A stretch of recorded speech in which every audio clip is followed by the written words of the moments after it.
Oke. Nah, kalau dari Kak Hanafi nih, ciri khas kakak nih yang bagi yang penasaran misalnya jadi anggota Kak Hanafi itu kayak gimana ya orangnya? Kalau Hanafi sendiri, kalau tadi mungkin kami pendekatannya secara spiritual dan lain-lain ya. Kalau Hanafi sendiri bukan berarti menyampaikan itu, tapi Hanafi pengennya sih karena Hanafi juga tahu gimana teman-teman seangkatan dan juga di bawah Hanafi. Maksudnya kan pasti ada evaluasi dari yang dipimpin Kamugni dan juga Hanafi kayak gimana. Jadi Hanafi sefleksibel mungkin. Oke. Nggak ada sesuatu hal yang memang ada di tiap rapat atau apa, tapi kita memang kebanyakannya let it flow. Kadang bahkan kita saking seringnya ketemu, saking akrabnya, bingung rapat mingguan tuh mau ngebahas apa, karena setiap pulang sekolah itu tuh udah langsung dibahas gitu loh. Karena Hanafi juga berusaha untuk so akrab dengan teman-teman yang lain, apalagi waktu pertama-tama jabat, apalagi Hanafi kan masuknya COVID. Nah itu tuh ngebuat tantangan tersendiri gimana caranya akrab, tapi cuma lewat ketikan dan lain-lain, malah nanti takutnya disangka freak dan lain-lain. Cuma ya udahlah, itu udah konsekuensi jadi ketua OSIS dan lain-lain kayak gitu sih. Nggak ada inian ciri khas tersendiri sih. Berarti fleksibel kalau Hanafi. Iya, siap dibilang freak katanya sama Angga. Tenang aja, kalau mau jadi anggota Kak Hanafi ya santai. Nah, dari tadi tuh kayak kita udah ngomongin suatu hal yang berat nih buat dipikirin. Jadi kita nyantai dulu, kita pasti ada pertanyaan selanjutnya yang lebih lagi, tapi aku dulu mau nanya dulu sama kakak-kakak. Kalau kakak-kakak di luar itu sama nggak kayak kakak tuh masih ngejabat di OSIS ini, atau udah ada bentuk perubahan gitu dari pola kebiasaan? Kan di sekolah punya bentuk pola kebiasaan dong. Kalau di luar tuh gimana? Hanafi kan masih sama gak sih Hanafi? Nanti ke gue ada pertanyaannya. Ya, Oh ya kan masih sekolah ya maksudnya. Iya. Kalau gua ya, karena saya juga sering mengevaluasi diri sendiri gitu. Jadi yang pertama tuh dulu saya pernah dievaluasi sama temen namanya Farcan Sumitra. Nah, waduh, siapa tuh? ini yang pertama dia selalu bilang kepada saya, Muk, cara kepemimpinan lu udah bagus. Oke. Cara lu dalam memanage waktu, mengatur orang-orang udah bagus. Cuma ada satu yang kurang, yaitu apa? Sikap. Nah, di situ saya belajar sikap. Karena saya yakin gitu bahwasanya emang sebaik-baiknya ilmu adalah yang ada di sekitar kita gitu. Bukan hanya ilmu dari buku aja. Makanya dari situ saya berusaha bagaimana caranya meningkatkan sikap saya, etika saya yang kemudian akan menjadi karakter yang baik buat saya pribadi. Itu yang pertama. Terus yang kedua, karena di IPB ini banyak banget orang yang sekiranya pengetahuannya tinggi, maka saya selalu menghabiskan buku minimal sebulannya 1 gitu. Biar apa? Biar menambah daya nalar kritis. Biar nggak mudah terombang-ambingkan tadi gitu. Karena dengan membaca buku tuh kayak kita menambah daya nalar yang kritis gitu. Makanya harus selalu membaca buku gitu. Karena pemimpin tuh membaca buku bukan membaca komik. Waduh, keren. Oke, ini pandangannya dari yang udah jadi mahasiswa IPB mungkin ya. Nah, mungkin Kak Hanafi ini baru keluar dari yang namanya jadi pemimpin Osmanda. Ada gak sih perbedaan yang kerasa gitu di kakak, walaupun emang secara singkat jaraknya dari kemarin abis dilantik selesai kepengurusan LPJ sampai sekarang gitu?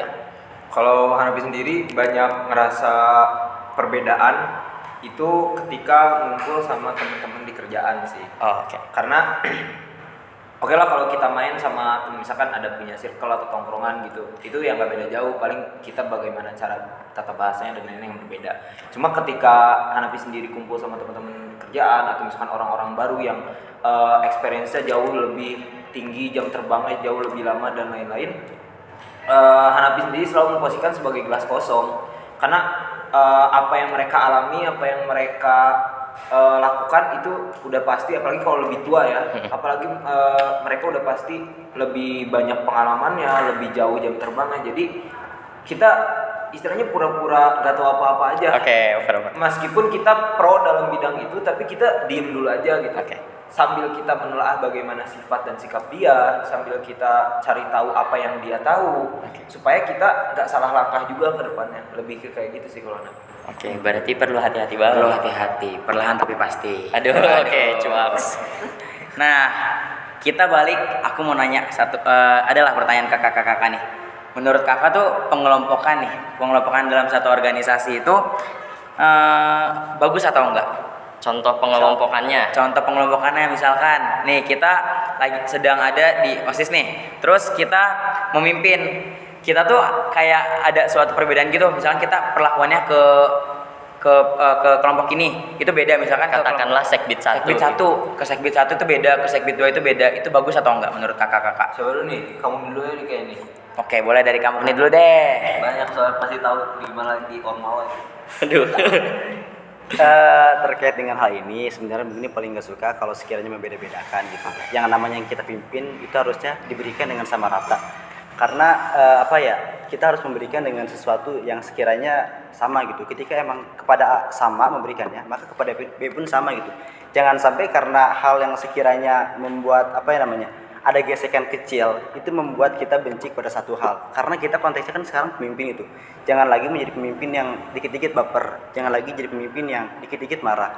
Itu yang seperti itu yang sekiranya kalau secara itu apa ya namanya, gue lupa namanya, tapi itu tuh kayak menjelekan banget buat diri sendiri gitu. Kayak dikit-dikit marah, dikit-dikit itu kayak seakan-akan menghambat diri kita untuk meningkatkan kapabilitas. Itu yang pertama. Terus yang kedua, kalau sekiranya seperti itu, tadi apa teh? Gue lupa. Pengelompokannya. Pengelompokan ya. Kalau sekiranya pengelompokan seperti itu, alangkah baiknya tolong kalian tuh kayak pertama dengarkan aja gitu. Jangan kayak tiba-tiba langsung masuk untuk memberikan sebuah masukan dan lain sebagainya. Biarkan mereka dulu mencari ide. Tapi kalau sekiranya dari merekanya stuck, tiba-tiba baru kita berikan masukan. Jangan sampai kita tiba-tiba datang dan memberikan masukan.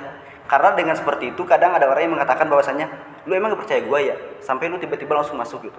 Makanya kalau misalnya kita lihat pada 1880 ya, itu tuh ada yang namanya gak tahu siapa. Tapi orang yang paling hebat, pemimpin yang paling hebat adalah orang yang pertama mendengarkan terlebih dahulu, yang kemudian baru memberikan masukan. Jangan memberikan masukan dulu, kemudian memberikan sebuah pendengaran. Jangan sampai seperti itu. Dengarkan dulu semuanya gitu, kemudian berikan sebuah masukan seperti itu.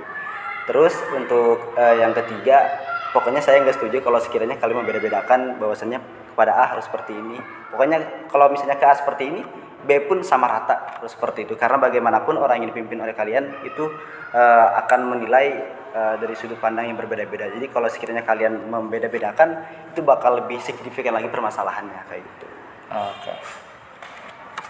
Dari Hanafi. Hanafi. Ya. Kalau dari Hanafi mungkin agak sedikit berbeda ya dari kamu ini. Setuju soal tidak membeda-bedakan, tapi bahkan tidak membeda-bedakan adalah hal yang paling subjektif juga. Tadi bahkan kamu ini sendiri bilang kalau pandangan orang beda-beda. Jadi bingung ketika kita ngebuat suatu statement kalau kita sama rata, tapi ternyata pemikiran orang beda-beda, ya tetap aja beda gitu. Jadi kalau Hanafi sih lebih ke bagaimana menanggapi orang itu karena latarnya kayak gimana. Jadi Hanafi ngebedain dari situ aja sih. Misalnya gini, kalau misalkan memang dia orangnya keras dan lain-lain, ya berarti kita juga harus punya cara menanggapi yang berbeda juga dibanding dengan orangnya yang lemah lembut, yang pendiam dan lain-lain. Lebih ke bagaimana cara menanggapinya aja sih yang berbeda, bukan porsi kerjaannya dan lain-lain. Enggak, kalau itu memang harus tetap sama rata. Jadi ada yang harus dilihat secara subjektif, ada yang memang harus dilihat secara objektif kayak gitu sih. Oke. Tapi Kak, kalau misalnya nih si A dan B, si C misalnya, ada 3 tipe anggota yang kakak pimpin, dengan kakak memberikan memberikan sesuatu yang sama rata, tapi si A ini nggak suka dengan cara kakak, tapi si B suka. Nah itu gimana kakak adaptasinya kepada mereka? Oke. Nah makanya saya tuh kalau dalam kepengurusan itu selalu ada ya yang namanya evaluasi. Makanya saya kadang selalu bilang, kalau misalnya kalian nggak suka dengan kepemimpinan saya, dengan cara saya bilang, biar ketika emang saya perlu membedakan untuk satu orang, ya tinggal saya bedakan aja.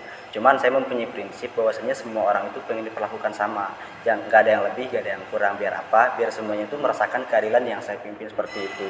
Jadi intinya dalam sebuah kepengurusan itu perlu adanya evaluasi, karena nggak mungkin semua orang tuh satu pemikiran gitu. Makanya perlu banget yang namanya evaluasi seperti itu sih. Nah terus misalnya nih anggotanya itu diarahkan oleh kakak, misalnya kamu ini nanti A gitu. Nah tapi si anggota ini pengennya B. Nah tadi kan kakak bilang coba kita dengerin dulu ide dia gimana. Tapi sebagai pemimpin kakak tahu kalau misalnya si ide yang A ini lebih bagus dari ide yang B dan mungkin berjalan efektif. Tapi si anak ini tuh pengennya B terus idenya. Nah itu gimana tanggapan kakak? Oh, oke. Yang pertama ini harus diskusi dulu. Oke. Karena kalau misalnya saya, ini case-nya sama sih sama yang saya dulu alami. Oke.